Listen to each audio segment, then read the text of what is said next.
Okay, we're ready. Let's go. Dude, we count in. That's how we do this. Taylor, you ready? You're not ready? What are you doing over there, man? All right. Now you're taking a drink. I know these things about you if you never hook a camera up. Well, I'm not going to hook a camera up just to unhook it. So it's literally taking out of a USB box, plugging it in a US or out of a box, plugging it in a USB port and setting it there. Yeah. That's a lot of work, man. I don't know. That's a half a day's work, dude, brother. It's packed up in a box right now. So it's a lot, man. I don't know how you couldn't handle it a couple of months ago. Whatever. You ready to do this or not? Are you going to count? Yeah. I was ready 5 minutes ago. You weren't ready. 3, 2, 1. What is up? This is a 6 month behind podcast for the week of 3/12/18. It's going to be a good week because Sean's already had a rant.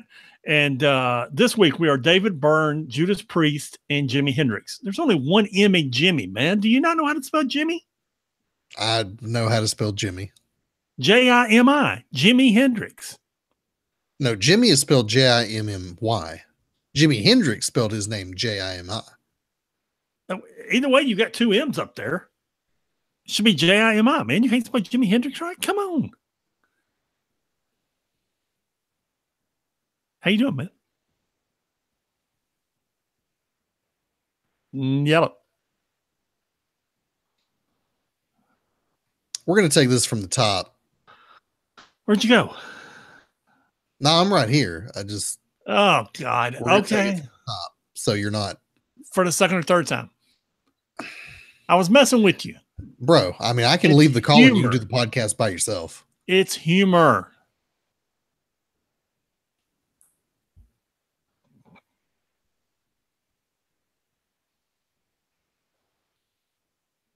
It's up to you.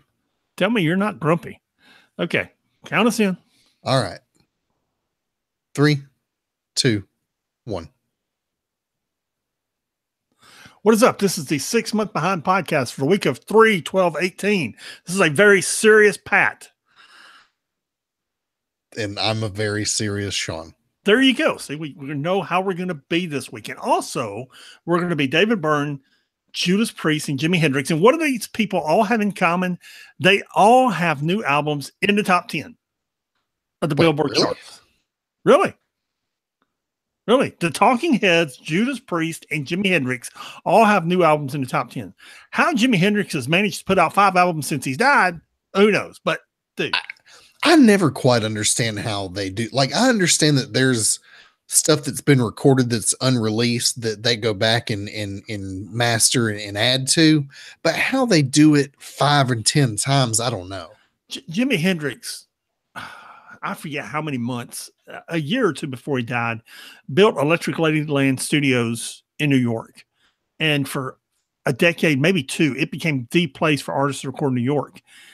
And he just, dude, once he got that studio built, he just sat there for hours just playing, working on songs, playing. And they've got all those tapes and all those archives, and they take it and clean it up and find some other instrumentalists to fill in. And next thing you know, you got an album. And I didn't even know Judas Priest was still around. I didn't either. They're number 6 in the Billboard charts, man. Well, didn't their lead singer die? I thought they broke up after that. Not Judas Priest, no. Oh, okay. And I didn't realize, I don't even know who Dave Byrne is. So he's going to be at the Beale Street Music Festival. We're going to see in a couple of weeks, few weeks. Oh, okay. He's I think you told me, man, he's the lead singer for the Talking Heads. Oh, I don't think I've ever listened to the Talking Heads in my life. But you knew who David Byrne was? No, I didn't. Oh, okay. Maybe it was Eric that told me. I don't know, man. I don't listen to that old stuff. I talked to our buddy Chris in Utah the other day. Oh, how's he doing? He is doing very well. That's good. He is doing surprisingly well, actually. Yeah, I'm surprised he's still in Utah. Yeah, I think he's going to be there a while, man. Okay, he likes that in Utah. Yeah, I think so. You ever marry that girl? No. Okay. Moving on. If you want to tell us about your obscure friends who live in Utah, please email us at 6monthsbehind@gmail.com. That's the number 6monthsbehind@gmail.com. The website is www.6monthsbehind.com. Someday I'll get around to doing something with it. I was gonna say, now that we finished with Secret Empire, are you gonna put that stuff up? Yes. Okay. Because I'd like to watch that interview with Oh my God. Nick Spencer Okay. and Tom Brevoort Okay. where they explain the last I'm couple sorry. issues. Okay. I really am sorry. No, it's fine. You know It'll what be my there. life has been the last few weeks. It's yeah. I've told this story to you. I'm not sure well, obviously I haven't told our listeners. Since I broke my ankle, today I walked 2,100 steps. It's about what I've been averaging at work. On days when I'm not working, it's around 500 to 1,000 steps because I keep the foot propped up.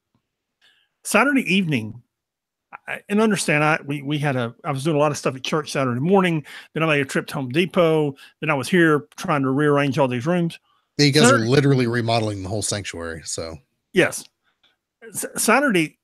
So by like 5 o'clock Saturday, I'm like, why is my left ankle, which I broke, hurting so bad? My right ankle was hurting. My back was hurting. What is going on? And I opened my Fitbit app, and I was over 8,000 steps and somewhere around 9,100 by the time the day was over. I was just like, okay, that's why everything's hurting so bad. I could barely move. I still got a calf that's like, dude, what have you done to us? Yeah. Yeah, man. I hear you. Because I'm walking so funny because I got that walking boot, that cast on the other foot. So I'm like, it's jacking up my right leg because I'm having they're like an inch shorter and it's having to carry all the weight. Man, it's just, yeah. My body was like, dude, you're trying to kill us. Yeah, no kidding. I don't know how you do stuff like that when you're gimped up like that, man. I just don't know. Just John Wayne and go on. Okay. Yeah.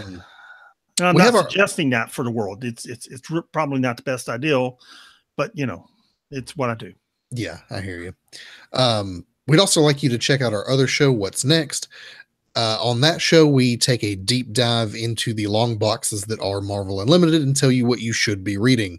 The most recent episode is an Elektra series from 1998, which was, I think, her first solo book and the one that really kind of defined her as a character.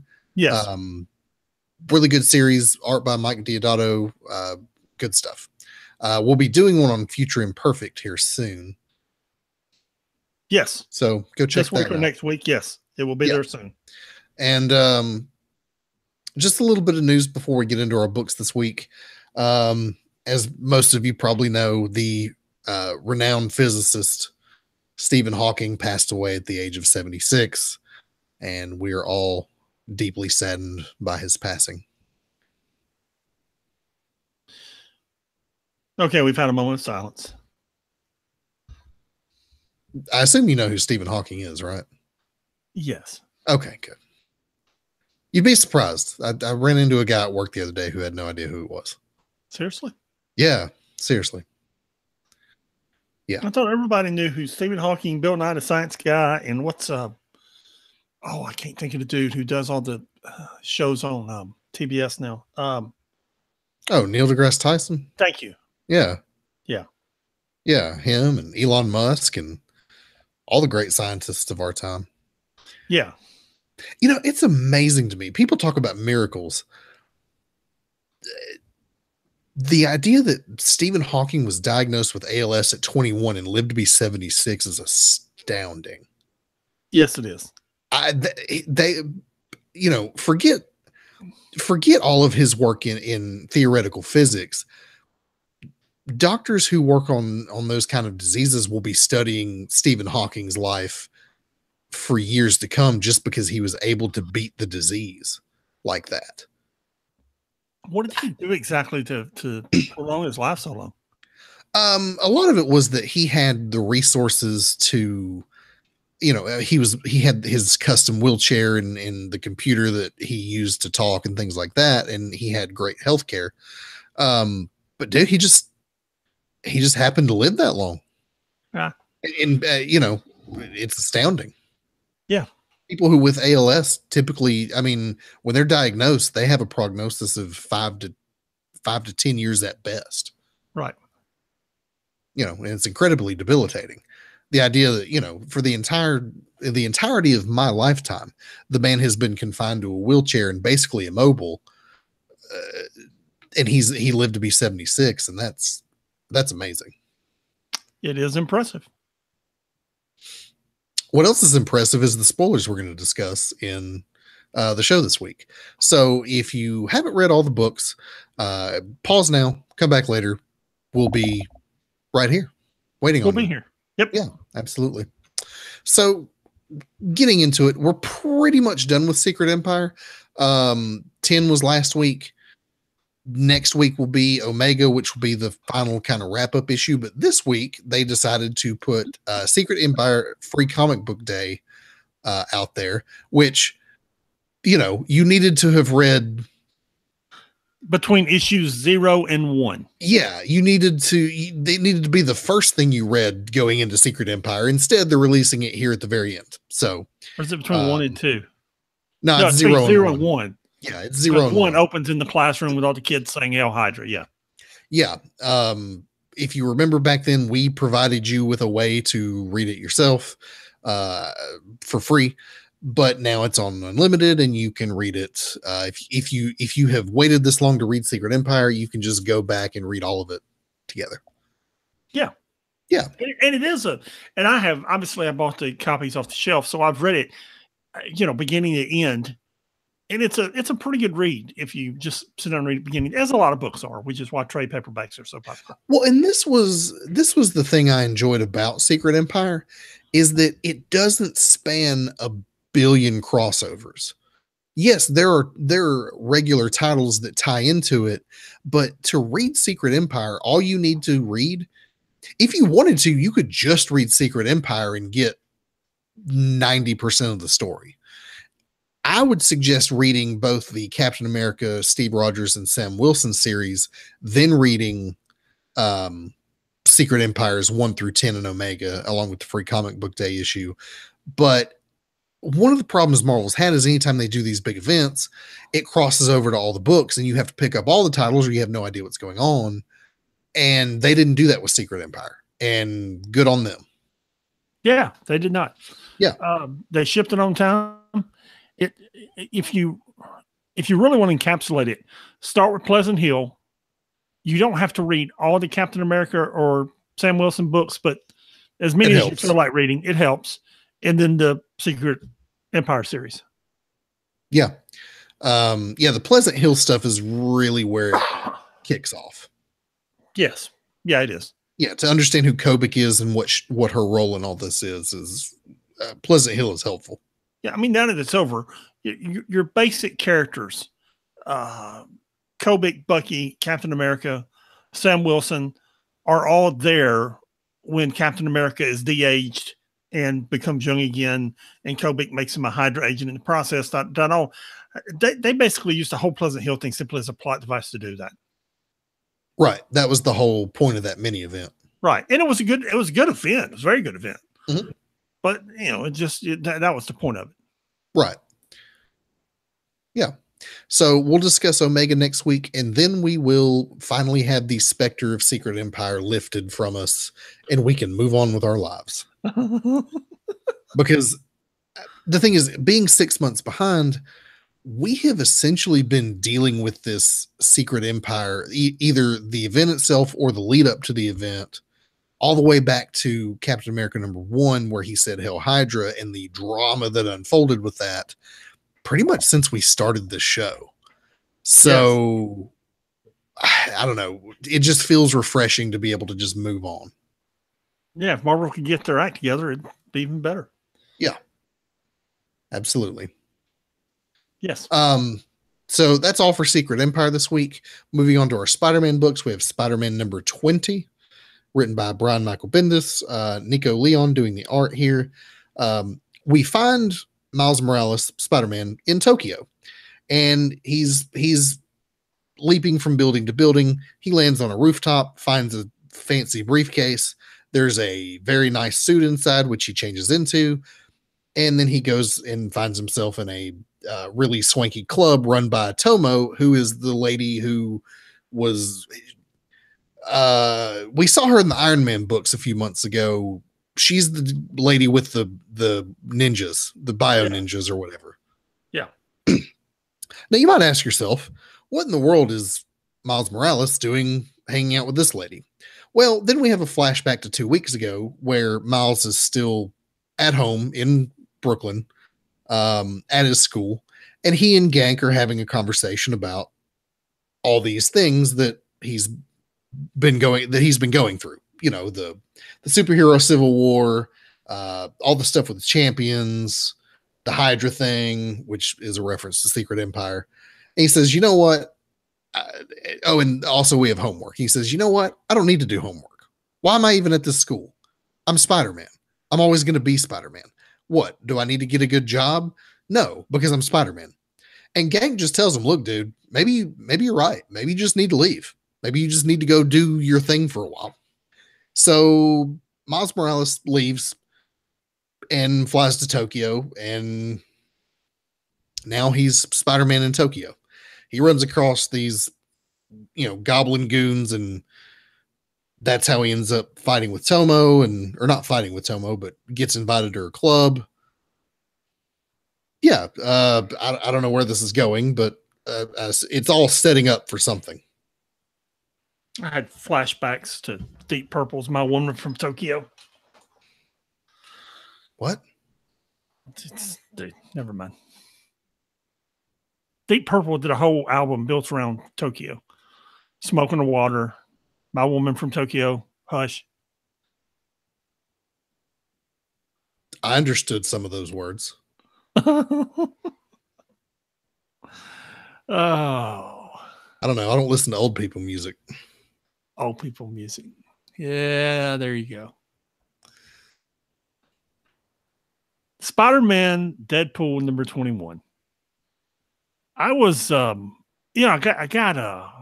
don't know if I had them when we recorded last week, but I got those Marvel Team Up books on Comixology.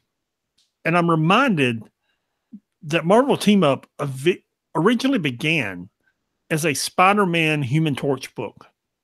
And like the first 4 or 5 issues had Spider-Man and Human Torch. Why?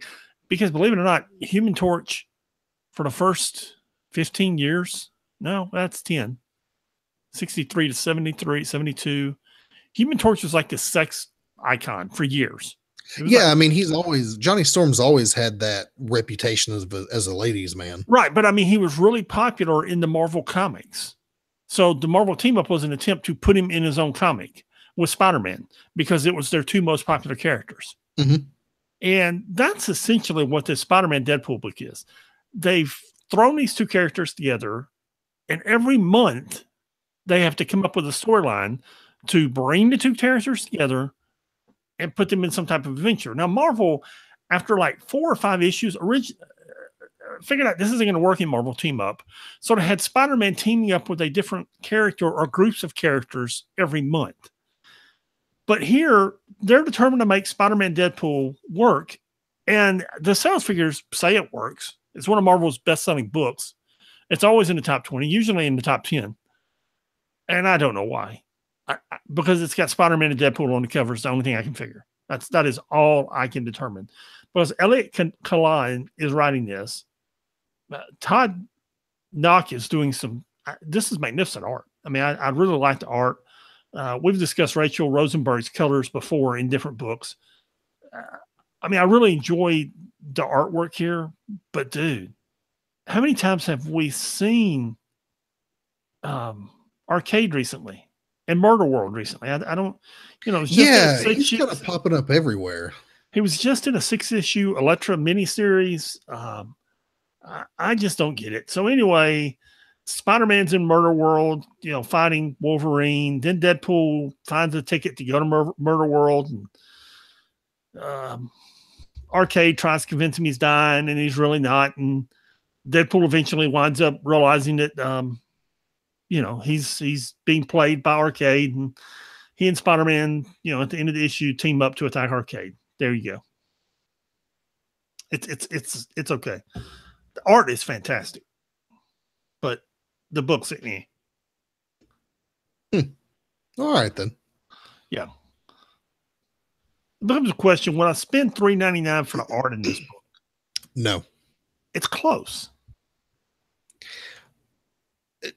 Comic books are, of course, a visual medium, and part of the reason that we like comic books is it is where art and literature intersect. But man, in this day and age, $4 for a comic book that doesn't have both a really compelling story and magnificent art, nah. Yeah, I'm with you. I'm with you. And I've seen some bad art lately and stuff. I've bought off the newsstand and been disappointed in it. So I understand. Really, what are you buying off the newsstand that has bad art?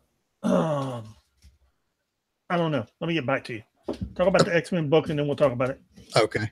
X-Men Gold number 11. This is essentially the wrap-up issue of this Omega Red storyline. It's the big showdown with Omega Red and his goons. They're dealing with not Cyclops, Colossus, his uncle who sold him down the river. They managed to free Illyana Rasputin. Wolverine and Omega Red throw down. Illyana, cracks some skulls. They deal with the issue and go back to being the X-Men. And there's a really good scene here at the end where Colossus is talking to his uncle in prison and says, I'm thankful that my father kept me away from you. And then you have a Peter and Kitty finally kiss at the end of this issue. So it was good. I'm underselling it a bit, but the art's good. Lan Medina's doing the art. Mark Guggenheim's writing it. Dude, it's good X-Men stories, dude. It's, Wolverine fighting Omega Red. It's, somebody's trying to kidnap Illyana Rasputin to use her powers. And it's just X-Men being X-Men, and it's good. Yeah. We were discussing a year ago that the X-Men sucked and they needed this relaunch to get where they should be. And with gold and blue, red, which is on the newsstands now, Astonishing, which I'm fixing to talk about, they've done that. They've returned to the basics, and it's really, really good. Right, which is exactly what the X-Men needed. Right. Yeah. Did you read this Astonishing book? Oh, heck yeah, dude. This is the book Charles Soule's been writing. Yeah, absolutely, man. This begins with Old Man Logan trying to climb a mountain to fight some ninjas. Then we cut to where the team is in London. They're under the British version of S.H.I.E.L.D., whatever it is, and is trying to get them to stand down. Warren Worthington III goes out to talk to him. Then we come back to Logan, who makes it to the top, and it's just another mind trap after another mind trap after another mind trap, until he finally comes face to face with Charles Xavier. I'll tell you, we are led to believe from the writers and from the editors that I've read that this is Charles Xavier. As I see where it's going, I think issue 7 hit stands last week. It may have been 8 or 9. This is 3. It would have to be 9. Yeah. Hit the stands last week. This is a good story, man. This is a good story. Yeah, so, I'm not convinced that this is actually Xavier. They say it is. But the thing is, they say a lot of things. He's been fighting Shadow King in the astral realm for what, 5-6 years now? And did he go mad? Did he come out the other side the same? As it is revealed in this issue, or at least hinted at in this issue, if this is actually Xavier, he's a different Xavier than he used to be. Yeah, and I think some of that has to do with the struggle that we're seeing here between he and the Shadow King. And he eventually tries to convince Logan that it's him and for Logan to help him. the problem is this is a different Logan than the one that he knew. And Logan's convinced it's the Shadow King trying to manipulate him. It really is Charles Xavier, but when the Shadow King won't, when Logan won't do what Xavier wants, he yields him to the Shadow King, and then the Shadow King uses Logan to come to Earth, which is his plan all along. Right. Yeah. So it's really interesting seeing Charles Xavier in this issue. It's just, the way he acts, the things he does. And I can tell you, it's going to get more interesting. Yeah. Yeah. This was a good book, man. This is a good book.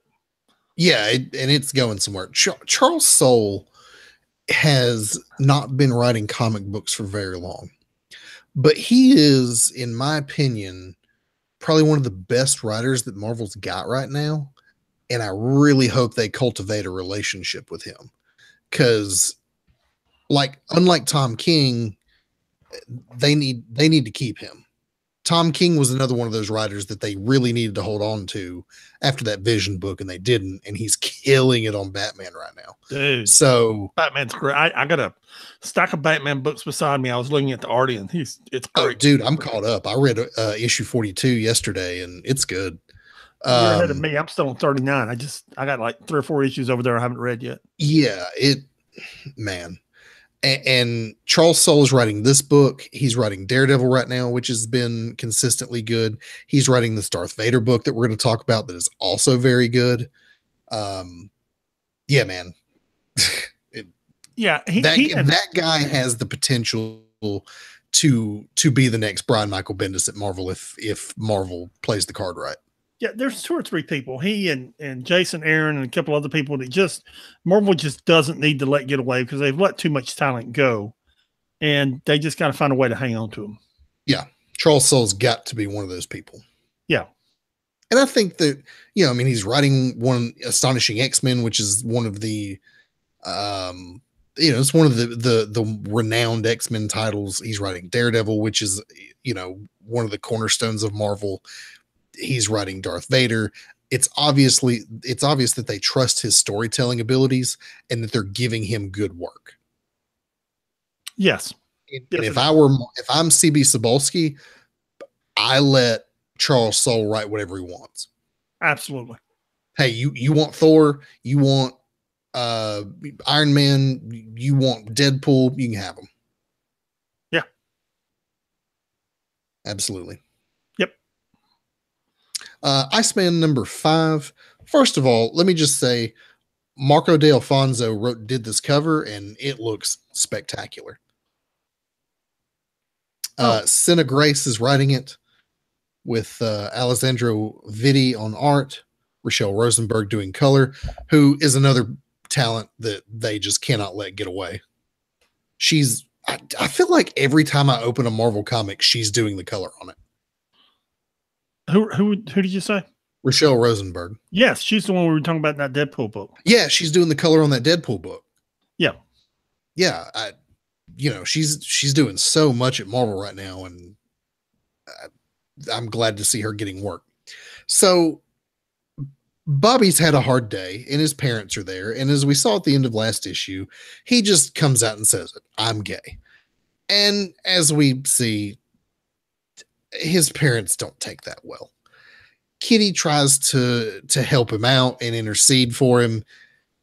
That's kind of backfiring. They're asking him really awkward questions, and his dad basically looks at him and says, my son is dead. That's about the time that we find out that Juggernaut's upset with the X-Men, so he's come to Central Park and he's tearing the place up to get their attention. So Bobby jumps into action mode, and he's just not having it today. He's not in the mood to play around. So he actually takes care of Juggernaut pretty quickly. I mean, understand, this is the Juggernaut. We've seen the Juggernaut nearly kill all of the X-Men. And Bobby takes him on one-on-one and handles him fairly quickly. While all that's happening, Bobby's parents are about to leave the X-Mansion when Kitty comes up to him and says, look, this is a really hard thing for Bobby to do, And I understand that you're not happy about this, but he wrote you this letter. You at least need to read it. So we get these interspersed action shots of Bobby fighting the Juggernaut while also his parents are reading the letter, and we get the text of the letter, which is all very nice and touching. So essentially what Bobby does is he freezes the Juggernaut and throws him into a lake, and he's just like, bye, goodbye. I'm done with you today. I don't need this. He goes back to the X mansion. His mother's left, but his father's still there, and he's got this letter. And they have a conversation, and his father says, you know, nothing can change the fact that I love you, but this is all really hard for us. And Bobby says, I love you too. And that's something that he and his father probably don't say to each other very often. It's all really nice, but I just hate this for Bobby. And if I were Bobby, I'd just say, hey, look, I'm going to go do my X-Men thing. Y'all have a nice life. Yeah. You just say peace out. Yeah. Come back to me when you actually want to interact with your son. And I'm done not meeting your expectations. You know, it's clear I'm never going to meet your expectations. So, you know, y'all go over there. I'm going to go over here, and we don't ever have to see each other again. Don't worry. You can take all my pictures down in the house. You can tell people you don't have a son. I don't care. Yeah. That's how I would handle the situation, but that's just me. That is you, by the way. Oh, totally. Gen X number 6.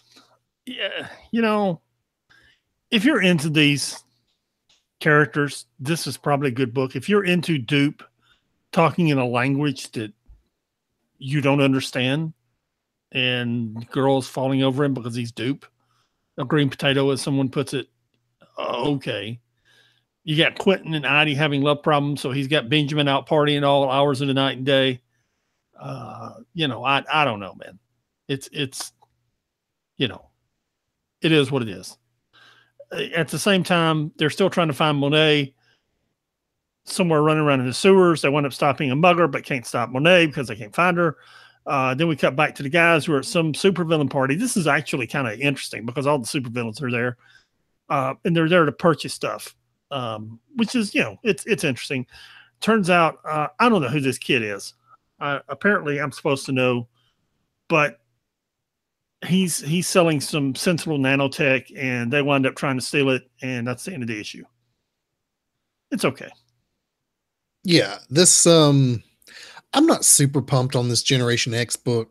It's just okay. I would not be picking it up off the newsstand. Oh Lord, no. I've never read Gen X before, and there's a reason. Yeah, and my understanding is this book has since been canceled, and they really only use it to kind of fix Jubilee a little bit, and the rest of it's negligible at best. Yeah, I mean, again, if you're into these characters, I'm sure it's a good book. And there are people out there who love Gen X and think it's the greatest thing ever. I just don't happen to be one of them. Yeah. And if this book is for you, great. If it's not, like if you're like us and it's not, then it ain't. Yeah. Moving to our Inhumans books, which we actually have 3 of this week. Black Bolt number 5. You know, as everybody on this podcast knows, I hate the Inhumans. I hate them all with a passion. I don't think they're interesting characters. I don't think their power sets are interesting. I think Marvel needs to shoot them into space, preferably somewhere like the sun, and never hear from them again. That being said, 2 of the 3 Inhumans books this week are actually really good. Yeah. This Black Bolt book has really grown on me. It was very good. Yeah. If you read this all as one story rather than issue to issue, it's a really good story and actually does what needs to be done with the character of Black Bolt, which is give him some exposition and really dig deep into his character and really show you what his character is made of. Which it's written by Saladin Ahmed, so that's not a surprise. Christian Ward has been doing the art on this book. He handles most of the art in this book. Fraser Irving is also doing a few pages here. I love Fraser Irving. The art in this book is phenomenal. In the first couple pages here, you actually get Lockjaw's origin story, and it's actually really nice because they tie it to Black Bolt and how and they show how Lockjaw was really his only friend when Black Bolt was confined to this prison because they couldn't figure out what his powers were about. And it is Lockjaw who comes to find Black Bolt in this prison where Black Bolt's at and is able to free him. But what Black Bolt has come to understand during his time in this prison is that he has to go back and free the other people that are also in this prison. Which that's essentially what this whole issue is that Black Bolt is free, he can go, but he instead chooses to go back and free the other people. And in the next issue, they're going to throw down with probably the guy running the place. Also, some ghosts show up at the end. I'm not sure what that's about. But yeah, man, this book is actually pretty good. If nothing else, the art is killing it. The art's fantastic. Yeah, what's not good is Royals number 7. Yeah, this one was not so great. You know, you got the Royals up there on Centauri 4. Did I pronounce that correctly? Maybe the mispronounced word of the week. Centauri 4? Centauri, sure. Know. Yeah, anyway. I'll be honest, I didn't read it, so. You know, they're fighting they're basically having trial by combat. The Midnight Blade's there and wants to steal all their powers. Medusa literally has Maximus on a chain with a collar around his neck. It's pretty funny. And she turns him loose. And of course, at that point, he becomes Maximus and throws Norvair into one of those spears. And I don't care. I don't. I feel like this Royals book was really created just to deal with the issue of the Sky Spears. And I just don't care either. I just, all books are not for all people. We've discussed that before, and this one ain't for me.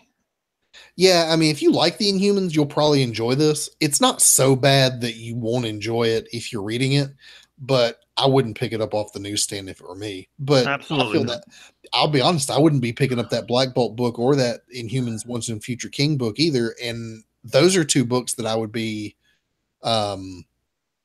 Those are two books that I would probably go out and purchase in trades. Yeah, that Black Bolt book for sure. Yeah, absolutely. How is that Once and Future Kings? I wasn't interested in it. Like I said last time with issue number 1, I wouldn't have been interested in it unless Christopher Priest were writing it, and he is, and it's good. And Phil Noto's doing the art, so it looks good. The story's interesting. It's all about the Black Bolt, Maximus, Medusa, all Gorgon, Karnak. It's all about them when they were young and before they became the royal family. So there's this whole thing of like a Alpha Prime uprising, which is, or not Alpha Prime.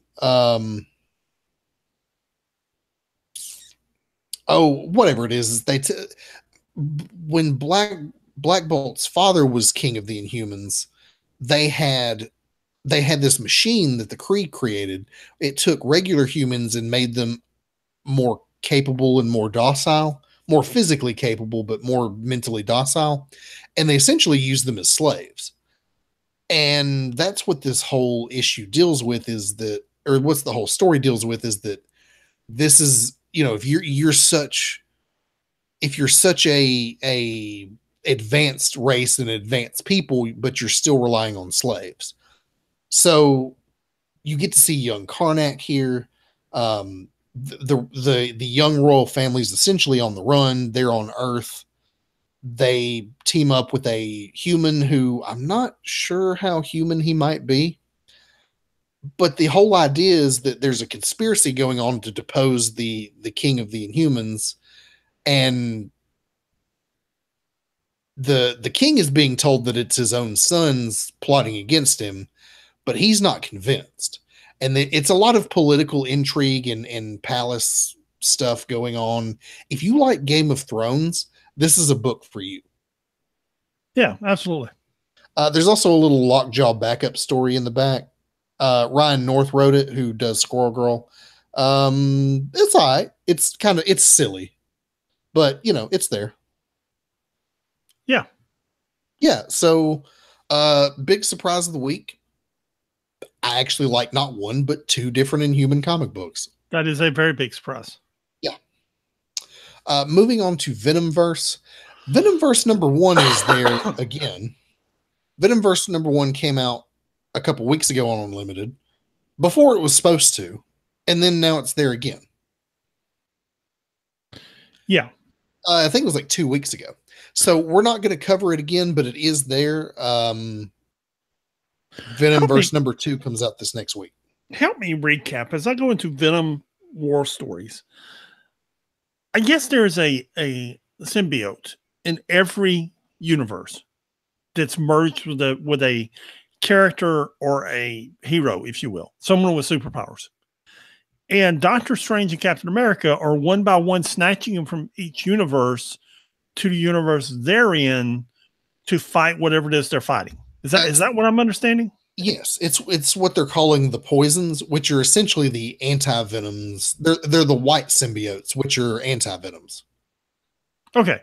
All right. So yeah, they're snatching different ones from different universes and bringing them there.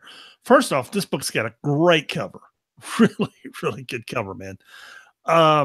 Then you open to the first story where Captain America and Doctor Strange are talking, and they're looking for more venoms or symbiotes, if you will, to recruit. The first is this character that's there when Black Panther and the Rhino are fighting, and for some reason they're carrying the canister that's got the symbiote in it. She lets the symbiote become a part of her. She becomes the Black Panther of Wakanda. Yeah, it's okay. It's it's not great. What is great is the book that Declan Shalvey wrote and drew with the Punisher and Kingpin. Oh, dude, that was the best story in this. That was a good story, man. And now, this thing's like 35 pages, so I'm not going to break down every story, but basically the Punisher is out of weapons, out of ammo. He's been fighting all the villains for weeks, and he's just beat. So he makes a deal with symbiote to finish the Kingpin and essentially kills all the criminals in New York, man. It's pretty entertaining. Just here's the thing. Imagine what it would be like if Punisher were the Punisher doing Punisher things, but he had the Venom symbiote too. Yeah. That's what you get here. Yeah. Which, if you could just write a whole series about that, that'd be great. Yeah. Then we have Rocket Raccoon possessed by a symbiote, which is pretty entertaining, fighting Captain America / Captain Marvel. I'm not sure what Marvel America, something like that. Then we have Dr. Go ahead. Yeah, it's a universe where Carol Danvers is Captain America. Yeah, she's still got the powers of Captain Marvel, but she's also got the shield and she's Captain America. Yeah. Then we come to a Doctor Doom story where Doctor Doom has the symbiote, and he is simply, by force of will, making the symbiote do what he wants. The Avengers are there because they don't believe that he's going to be peaceful, that he's going to have a peace treaty. He's trying to fight the Avengers and the symbiote at the same time. And as it, eventually he gets snatched away by Dr. Doom too. Great story, man. You mean Captain America? No, Dr. Doom. Yeah, but he gets snatched away by Doctor Strange, who's doing the snatching. Doctor Strange. Sorry. Yeah, that's all right. Yeah, good stories in this, man. I mean, that first one about the young lady who becomes the Black Panther is kind of weak, but the rest of them are good. I think that Black Panther one's going somewhere. Yeah, maybe. We'll see. But yeah, as someone who didn't know anything about the Venomverse stuff when it came out and wasn't really intrigued by it, I'm sold on it now. Now you've got me interested. Yeah, absolutely. Then we go to our Generations book this week, Iron Man and Ironheart. This is probably one of the better Generations books. This might be the best one. At least it's the best one I've read. It's one of the best. It's great. This is one of the ones that they do right. Riri has been transported to uh, Chicago in the future. And the future looks way crazier than we imagined. It's super futuristic. Her armor's not working, and she's trying to figure out why. She runs into the Young Avengers, which I tried to figure out who all these were just by looking at them, but they're basically the kids of all the other Avengers. I mean, you've got your Hulk there, you've got your Captain America, somebody's got spider powers, you've got a Hawkeye figure. Yeah, I mean, all the major groups are represented there in your Kid Avengers team. So she meets up with Tony Stark, the one that she's currently learning from right now. He's like what, 137 years old or something like that. Something like that. And in the future, he is the Sorcerer Supreme.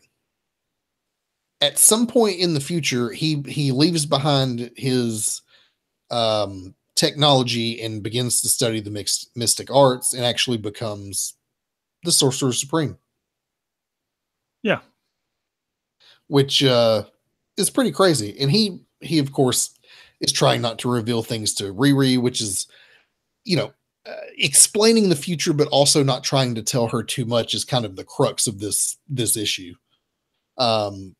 They have to go and fight Morgan Le Fay because they're at war with Morgan Le Fay. I get the impression that the future here, shaped by Tony Stark, Sorcerer Supreme, it's not just he and magic users that are steeped in a world of mysticism. The world itself is. I mean, he makes vague references to getting rid of the internet and replacing it with something better. The whole planet is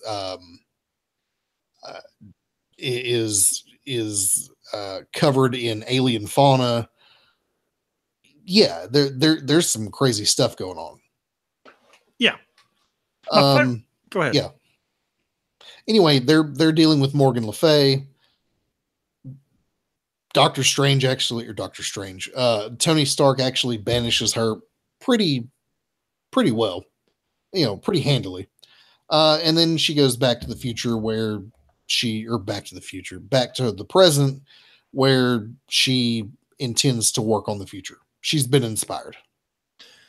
My favorite part of this book is when she ran into the Young Avengers, when she ran into people on the street, everybody's like, "You're Riri Williams." Mm-hmm. Because she's like famous.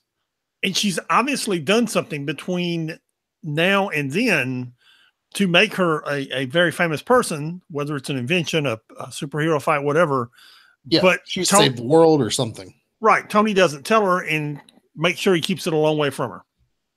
Yeah, I mean, most of this issue is him telling her things about the future, but trying not to reveal too much, specifically about herself. And understand this was written by Brian Michael Bendis, who has great aspirations for Riri Williams, as she is his own creation. And he really sees her as the benefactor of the Tony Stark legacy and the Tony Stark of the future. And that's what he's laying down in this book, is that she is going to go on to be greater than Tony Stark. Right. Yeah, it was good. It was good.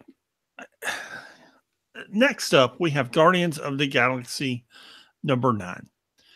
Now, we've discussed the fact that we buy books off the shelf. I really buy event books or something I'm really into, like Jessica Jones or Batman or something like that. Yeah, it's got to be special if it's on an event book for me to buy it. In the last couple of weeks, the books for Marvel's summer crossover that they insisted they weren't going to have, called Countdown to Infinity, have come out. And last week's book came out, and I read it, and it's all about the Guardians of the Galaxy and what's going on in these issues and these characters. And I thought, I need to pay attention to these Guardians books. So I read this book, and I'm sitting there reading it, know where it's going, know where it's been, have no idea what's going on. Went back and reread issue 8. I have no idea how we got from Rocket Raccoon dying in issue 8 to being completely healthy, just roaming around a planet with Groot, shooting people like he was never sick. I don't know how we got there. I don't. I have no idea I just don't, So they're on this planet. Rocket's trying to buy some stuff. They wind up getting in a fight. The Gardener shows up, who is one of the, what are we looking for? Immortals of the universe? Elders of the universe. Elders of the universe. Thank you. Yeah. He's one of the elders. At first, he's just kind of in a Jedi black cape, but eventually we finds out he's the Gardener. Yeah, and he's going to play a role in Infinity Countdown too. So yeah, I don't know, man. I don't know where this book's going. I don't know where these characters are going. I don't know, man. Yeah, this Guardians book has been real zany and weird for a while now, and it's going to play into the Infinity Countdown stuff, and I'm trying to figure it out because I know it's important, but dang. Yeah, it is not great. I'm not loving it. No. And I'll be honest, I went and read Infinity Countdown #1. It looks good, but the story's kind of a mess. Yeah, it's a real mess. It's just confusing, and part of that's because I haven't read the stuff leading up to it. But you know what? Most people who are buying it off the stands probably haven't been reading this Guardians book either, and won't know what's going on. And it's just kind of convoluted and like, I don't know, man. I have a feeling that this Infinity Countdown thing is meant to cross with the movie Infinity War, and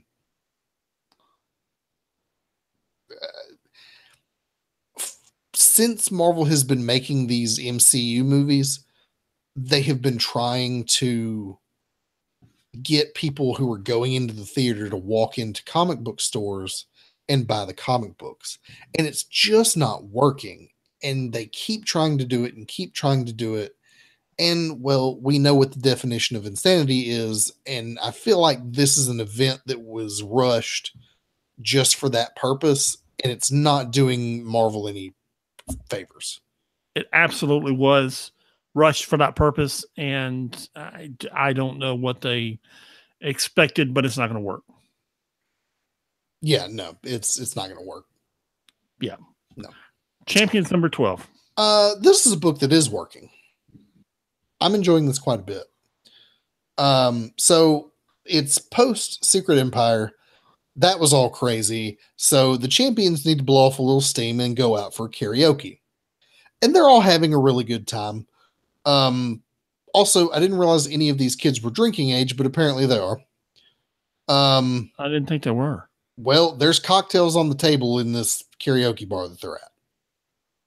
Okay.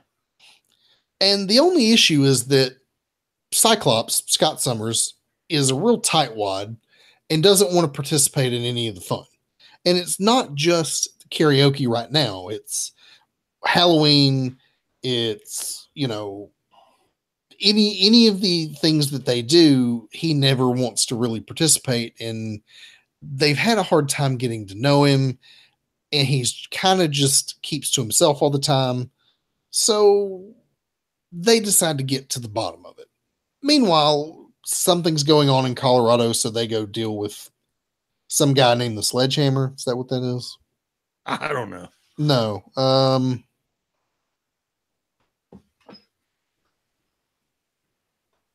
I don't know what this villain's name is. It's not important to the story. What is important is that while they're fighting him, Scott Summers gets hit with some sort of ray that causes him to kind of be emotionally unstable. I thought you were going to say a truth serum, but okay. Well, like at one point he's super manic and being crazy and like using his Cyclops powers to fly, using his eye beams to propel himself, which causes a great deal of construction. That he essentially goes off-roading in their Champions mobile. And at some point he kind of just reveals to the group why it is that he keeps clammed up all the time. And it's what we all know is that he's afraid of becoming the other Scott Summers, the mutant terrorist Scott Summers. And it's all a nice story about how we're Scott Summers friends and we're going to help you, buddy. And you don't have to go through this alone. And yeah, it's pretty good. Yeah. We're about to move into this Worlds Collide thing and already see how that goes. The checklist is Oh, at the that's end right. of. That's right. We are, aren't we? Because you got Yeah. Worlds Collide, then you got the Avengers story, and they're almost identical. Okay, good. That's exciting. Yeah. Daredevil number 26. They're not the same, but the first couple of issues of that Avengers storyline are the same. And you're just like, what? Okay, the Earth is missing, the Earth's been moved. You just did Worlds Collide. What are you doing? Right. Yeah. Anyway. Anywho, we'll talk about that in a few months. Daredevil number 26 was pretty good. A few months ago, about a year ago, they finished up the Blind Spot storyline. Really good storyline. And Blind Spot was a young Asian man, Chinese, who was trying to be a hero. Daredevil was training him, wound up fighting with an Inhuman, losing his eyesight. Matt hasn't seen him recently, but he goes and sees his sister. Actually, he goes, picks up the notes that people leave for Blind Spot, goes and sees Blind Spot's sister, has her read them to him. Then he goes out and takes care of whatever the problems are. And his sister's not particularly happy with it. There's several pages of dialogue there. And there's a note from Blind Spot himself wanting Daredevil to come to Japan, I believe it is, or China, one or the other. Japan. So Daredevil flies there. A couple of decent pages of art. And he finally gets to the temple where Blind Spot wants to see him, winds up fighting a whole bunch of ninja. And at the end, turns out the ninja are being led by Blind Spot. Well, it's the Hand. The Hand. Yeah. Hand ninja. What's the difference? Well, ninjas are alive. The Hand are just dead ninjas who serve a horrible demon. So ninjas are alive, Hand are dead ninjas. Okay, same thing. Yeah, okay. No, they're not the same thing. But all right, whatever. Anyway, I thought this was really good. They're dude in red capes with swords. Okay. Yeah. And throwing stars. Okay. I enjoyed it. I've enjoyed this Daredevil book since, it's been 26 solid issues, man. Yeah, it has. And this is just the last few issues with Matt Murdock taking a case to the Supreme Court and fighting the Kingpin's lawyer. It just, that gets you to such a high that, eventually had to come down some. And I think this issue comes down a little bit. It's just a new storyline. It's going somewhere. Sure.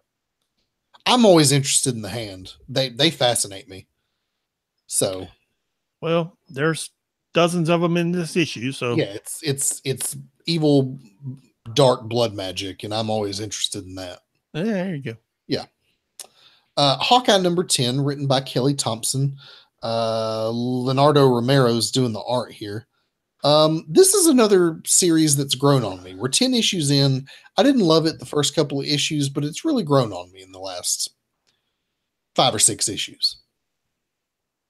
So we start with Kate Bishop getting all dolled up. She's doing her nails, puts on a fancy dress, putting makeup on, and she explains to her friends, you know what? I've had a hard couple of weeks. I'm going out and blowing off some steam. You guys are coming with me. So they go to this club. They get in. They're dancing. Kate Bishop starts kissing one of her guy friends. That's weird. Some villains start attacking the club because, of course, and Kate's just going to peace out and not help anybody. That's also a little odd for her. She makes out with one of her other guy friends. Now, this is getting really uncharacteristic. Kate's acting very strange. In fact, I'm starting to wonder if this is Kate at all. Well, they decide to she reluctantly fights off these no-name villains that are attacking this club. And the art in this book looks really good, by the way. But it is then that we find out that Madame Mask has cloned Kate Bishop and is now residing in her cloned body, while the real Kate Bishop has been captured, along with Lucky the dog.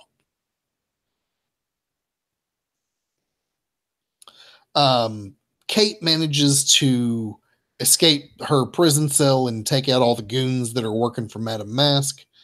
But she also happens to find her father in the next cell over and decides, hey, while you're here tied up and in this cell, I'm going to have to ask, did you kill my mother? And I guess we'll find out in the next issue. And I have a theory. I don't know. I haven't read ahead in this book, but my theory is that Madame Mask is her mother. I didn't think about that when I was reading it. Yeah, I have this. Kate thinks she's dead because she's disappeared and it was under mysterious circumstances. We've already seen that her father's kind of a villain, but he's not the kind of villain that puts on a costume. He's the kind that, launders money through various shell corporations and Russian oligarchies.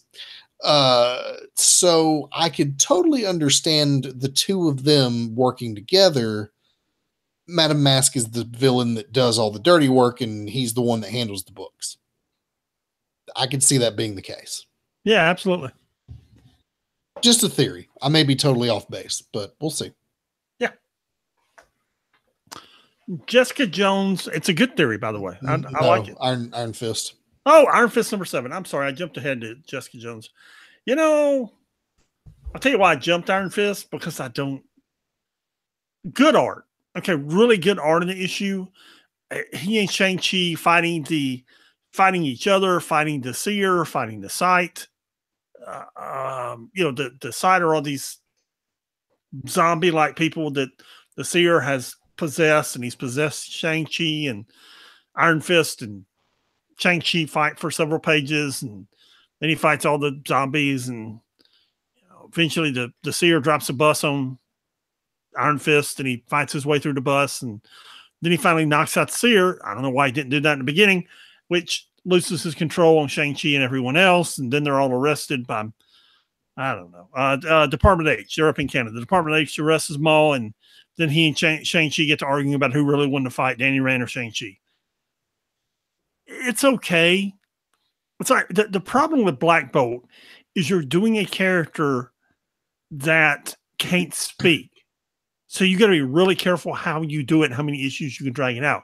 The problem with this is you're using an action, which is Kung Fu, where all of the work is visual and with movement.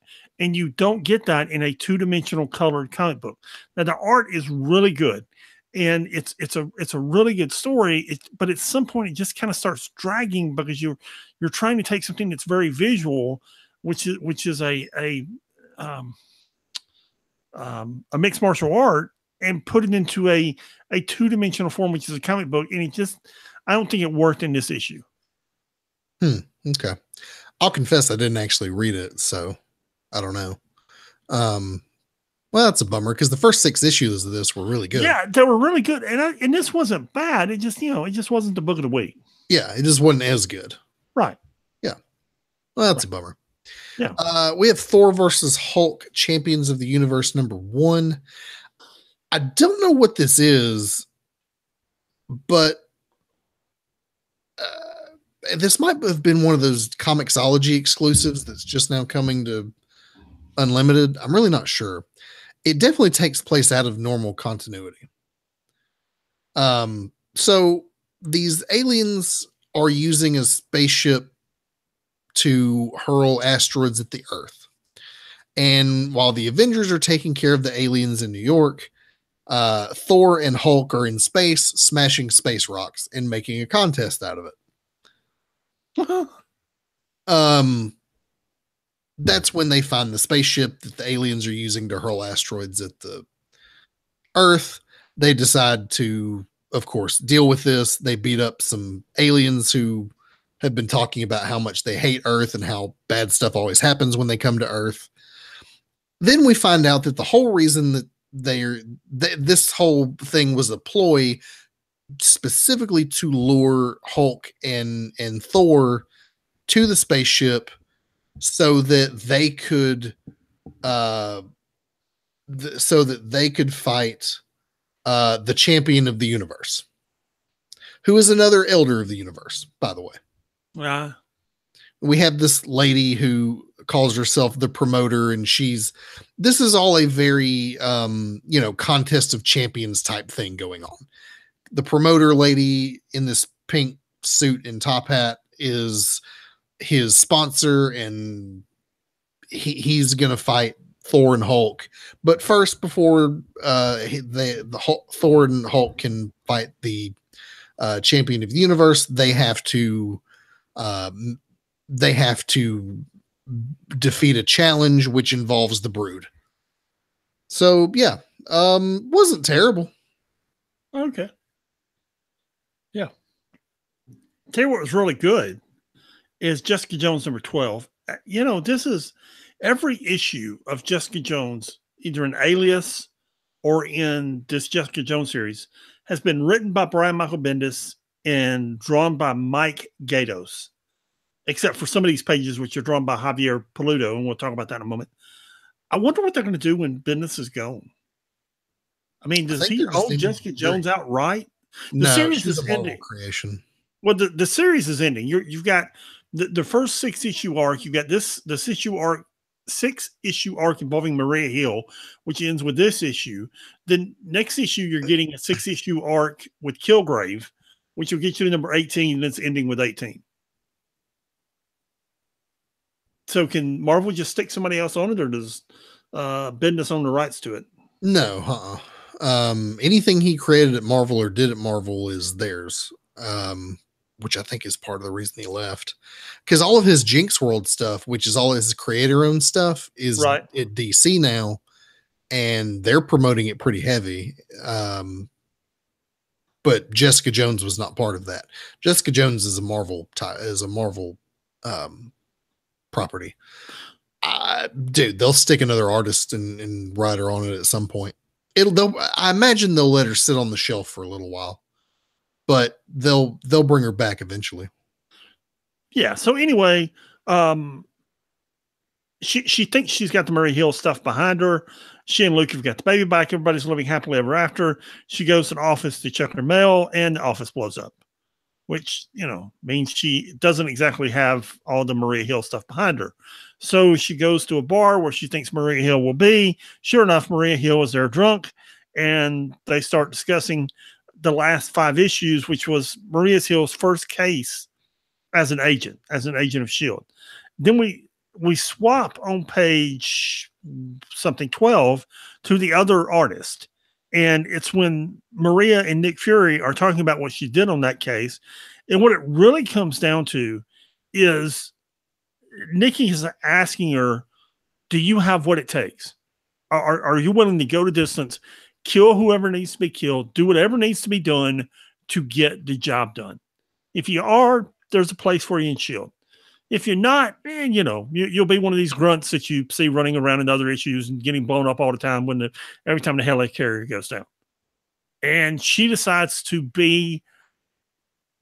become Nick Fury-esque, like Nick Fury. And these 6 issues are discussing the consequences of that decision and everything that we've seen Maria Hill do the last few years as the director of S.H.I.E.L.D. Then we come back to the bar with a couple of pages where Maria apologizes for everything, settles up with the money with Jessica, and splits. It's a good read if you haven't read it. And I know it's unusual because just a couple of months ago they just decided to put Jessica Jones out there. I'd really recommend going back to issue 7 where this story arc begins and begin reading it, because it's very, very good. It's very good. Yeah, I'm way behind on this just because it wasn't being put on Unlimited until they announced that Bendis was leaving, and then all of a sudden it showed up. Like the first 6 or 8 issues showed up, and they've been putting it on here ever since. Yeah, really good, man. I mean, just if you're into Maria Hill, if you're into S.H.I.E.L.D., if you're into Jessica Jones, this is the 6-issue story arc for you. Yeah. And by the way, if you're watching Jessica Jones on Netflix right now and enjoying it, this is a good book to be reading. Absolutely. Which I'm on 7 or 8 of season 2, and it's that show's gotten good. I'm about halfway through 8. It's good. Yeah. I watched it some at lunch today. Moving on to our Star Wars books, we have Darth Vader number 5. Man, just another book that Charles Soule is killing it on. Did you read this? Great cover, man. Yeah, I read it. Great cover, great book. Holy cow. Yeah, Giuseppe, I'm gonna mispronounce this. Giuseppe Camacoli he did the cover, but is also doing the interior art. Cam Smith doing the inks and David Curiel doing the colors. This book is great. This is the issue where things really ramp up and get good. And I'll be honest with you, after reading the issue this week, I went and read all the way up until current, which is issue 12 or 13. It stays good. It only gets better from here. So in the beginning of this book, the Emperor gave Darth Vader a task, and that was to retrieve a kyber crystal from a lightsaber of a Jedi. He has completed that task, and now, in order to build his Sith lightsaber, he has to do one more thing. He has to go to a place with a deep dark side connection and essentially corrupt this kyber crystal. If you don't know what a kyber crystal is, you can Google it, but it's essentially what gives lightsabers their power. So the Emperor sends him to Mustafar. And for those who may not necessarily be up on their Star Wars, Mustafar is where he became Darth Vader. It's where he and Obi-Wan Kenobi fought. It's where he got all of his limbs cut off and burned. It's where he became Darth Vader. So the Emperor sends him back there. He goes to this dark side cave that's on the planet. It's got all these crazy looking Sith symbols inside the cave. He deconstructs the lightsaber, pulls out the crystal, and the idea is that he's going to corrupt the crystal with dark side energy in order to create a Sith lightsaber. What happens is before he's able to do that, he is struck by what is it looks like a bolt of lightning, but it's essentially the light side of the Force attempting to influence him, to convert him back to being a Jedi again. Yes. So he's blown back into the wall, and somehow this knocks some sense into him, and he says, "Oh my gosh, what have I done?" It is then that he goes and takes the crystal, reconstructs the lightsaber, and goes back to the Emperor. And the Emperor says, show me your blade. And he activates the blade, and of course it's the green saber. And the Emperor says, I see you've made your decision. And Darth Vader says, yes, I have. It's at that point that the Emperor jumps up with his lightsaber, and they engage in a duel, and Darth Vader kills the Emperor. He then goes to find Obi-Wan Kenobi, who is exiled himself on a planet that is not Tatooine, as we see here. And he walks up to Obi-Wan Kenobi, takes off his helmet, and asks him to kill him. Yeah. It is then Darth Vader wakes up back in the dark side cavern, having seen this vision of the light side of the Force. Yes, this was just a vision. Of course, none of this happened, as we know. He gets up, he goes over to the crystal that's laying on this table, and uses all of his hate and anger to infuse and corrupt the kyber crystal. He goes back to the Emperor and presents his new red blade. And to me, this is the point where he crosses into the area of no return. This is even at this point, he could have come back to the light side. It's at this point, it still wasn't too late. He made a conscious decision to kill Anakin Skywalker in this moment and become Darth Vader. He willingly and knowingly chose the path of the dark side. Yes, the story of Anakin Skywalker is a tragic one. Yes, he was lured to the dark side by Palpatine, but being lured there and then coming face to face with what the dark side was, Anakin Skywalker still reached out with both hands and grabbed it to become Darth Vader. Absolutely. And it at that point, and that was the point of the trial that the Emperor set before him, was to make sure he would come out this on the other side as Darth Vader, not Anakin Skywalker, but as Darth Vader. Yes. It was one final test to see that he was truly gone to the dark side.